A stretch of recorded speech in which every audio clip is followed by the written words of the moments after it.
Okay, final words ನಿಮ್ಮ ಇನ್ನೇನು 2 ವಾರ ಉಳ್ಕೊಳ್ತು ಸರ್. ಏನ್ ಹೇಳ್ತೀರಿ ಗಿಲ್ಲಿ ಅವರ ಆಟದ ಬಗ್ಗೆ, ಮತ್ತೆ ಅವ್ರು ಗೆದ್ದು ಬರೋ ಬಗ್ಗೆ ಏನ್ ಹೇಳ್ತೀರಾ? ಅವ್ರ ಬಗ್ಗೆ ಏನಾಗಿ 100% ಗಿಲ್ಲಿ ನಟ 100% ಗೆಲ್ತಾನೆ. ಆ ಕಾನ್ಫಿಡೆಂಟ್ ನನಗೆ ಅಂತಲ್ಲ, ಎಂಟರ್ ಕರ್ನಾಟಕ ಜನತೆಗಿದೆ. ಒಂದ್ ಹೇಳ್ತೀನಿ, ದೇವದಿಂದ ಅವ್ನು ಗೆದ್ದು ಬರಲಿ. ಆದ್ರೆ ಅಕಸ್ಮಾತ್ ಆ ಥರದ್ದು ಏನಾರು ಆದ್ರೆ, ಗಿಲ್ಲಿ ಗೆಲ್ಲದೆ ಬಂದರೆ ಬರೀ ಮಂದಾಸ, ಗೆದ್ದು ಬಂದರೆ ಅದೇ ಒಂದು ಇತಿಹಾಸ. ಒಳ್ಳೇದಾಗ್ಲಿ. Thank you. Okay, thank you so much sir.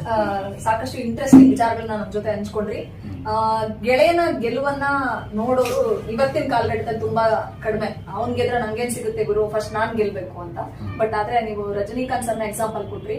So Rajinikanth sir ಗೆಲ್ಲುವ ಅದರ ಹಿಂದೆ ಶಕ್ತಿಯಾಗಿ ನಿಂತಿದ್ದು ರಾಜಬಹುತು ಅಂತ. ಸೊ ಇದೀಗ ಗಿಲ್ಲಿ ಗೆಲುವಿನ ಹಿಂದಿನ ರೂವಾರಿ ಅವ್ರ ತಂದೆ ತಾಯಿ ಜೊತೆಗೆ ಅವರ ಆತ್ಮೀಯರ ಜೊತೆಗೆ ಸೂರ್ಯವಂಶಿ ಸರ್ ಪಾತ್ರ ಬಹಳ ಪ್ರಮುಖವಾದದ್ದು. ಯಾರು ಗೆಲ್ಲಬೇಕು ಅಂತ ಇಷ್ಟಪಡ್ತಾರೆ, ಅವನು ಬಿದ್ರೆ ಸಾಕು ಅಂತ ತುಳಿಯೋರೇ ಜಾಸ್ತಿ. ಸೊ ಆದ್ರೆ ಗಿಲ್ಲಿ ಗೆಲ್ಬೇಕು ಅಂತ ತುಂಬಾ ಇಷ್ಟಪಡ್ತಿದ್ದಾರೆ. ಅವ್ರಿಗೋಸ್ಕರ ಒಂದು ಸಾಂಗ್ ನ ಡೆಡಿಕೇಟ್ ಮಾಡಿದ್ದಾರೆ. ಸೊ ಅವರೇ ಹೇಳಿದಾಗೆ ಗಿಲ್ಲಿ ಗೆಲ್ಲದೆ ಬಂದ್ರೆ ಮಂದಹಾಸ, ಗೆದ್ದು ಬಂದ್ರೆ ಇತಿಹಾಸ ಅಂತ. ಸೊ ಈಗಾಗ್ಲೇ ಹಿಸ್ಟ್ರಿನ ಕ್ರಿಯೇಟ್ ಮಾಡಿದ್ದಾರೆ ಗಿಲ್ಲಿ. ಸೊ ಕಿಚ್ಚ ಸುದೀಪ್ ಸರ್ ಹೇಳ್ದಂಗೆ ಗಿಲ್ಲಿ ನೀನ್ ಗೆಲ್ಲು ಅಂತ ಹೇಳಿದ್ದಾರೆ. ಸೊ ಸೂರ್ಯವಂಶಿ ಸರ್ ಕೂಡ ಗಿಲ್ಲಿ ಗೆದ್ದು ಬಾ ಅಂತ ಹೇಳ್ತಿದ್ದಾರೆ. ಮುಂದಿನ ದಿನಗಳಲ್ಲಿ ಅವ್ರ ಜೊತೆಗೆ ಸಿನಿಮಾಗಳನ್ನ ಮಾಡಬೇಕು ಅನ್ನುವಂತ ಕನಸುಗಳನ್ನ ಕಟ್ಟಿದ್ದಾರೆ. ಇವರಿಬ್ಬರ ಕನಸುಗಳು ಸಾಕಾರ ಆಗಬೇಕು.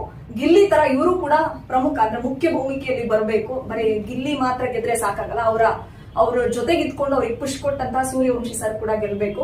ಅವ್ರು ಹೇಳ್ತಾ ಇದ್ರು ಡೈರೆಕ್ಷನ್ ಮಾಡ್ಬೇಕು, ಒಳ್ಳೊಳ್ಳೆ ಸಿನಿಮಾಗಳನ್ನ ಮಾಡ್ಬೇಕು ಅಂತ. ಸೂರ್ಯವಂಶ ಸಿನಿಮಾದಂತೆ ಅಂದ್ರೆ ಆ ಸಿನಿಮಾನ ನೋಡ್ಲಿಕ್ಕೆ ಜನ ಹೇಗೆ ಮುಗಿಬಿದ್ದು ಥಿಯೇಟರ್ಗೆ ಬಂದ್ರು, ಮುಂದಿನ ದಿನಗಳಲ್ಲಿ ಸೂರ್ಯವಂಶಿಯವರ ನಿರ್ದೇಶನದ ಸಿನಿಮಾಗಳನ್ನ ಕೂಡ ನೋಡ್ಲಿಕ್ಕೆ ಜನ ಅದೇ ರೀತಿ ಮುಗಿ ಬೀಳಲಿ ಅನ್ನುವಂಥದ್ದು ಒಂದು ನಮ್ಮೆಲ್ಲರ ಅಂದ್ರೆ ನಮ್ಮ ಯೂಟ್ಯೂಬ್ ಚಾನಲ್ ನ ಆಶಯ ಆಗಿರುತ್ತೆ. ಸೊ ಇದಿಷ್ಟು ಗಿಲ್ಲಿ ನಟನ ಬಗ್ಗೆ ಅವರ ಗೆಳೆಯ ಆಡಿದಂತ ಮಾತುಗಳು ಮತ್ತು ಒಂದು ಇಂಟ್ರೆಸ್ಟಿಂಗ್ ಒಂದು ಸಂದರ್ಶನ ಇದಾಗಿತ್ತು. ನಿಮ್ಗೆ ಇಷ್ಟ ಆಗಿದ್ರೆ ನಮ್ಮ ಚಾನಲ್ ನ ಸಬ್ಸ್ಕ್ರೈಬ್ ಮಾಡ್ಕೊಳ್ಳಿ, ನಮ್ಗೆ ಸಪೋರ್ಟ್ ಮಾಡಿ.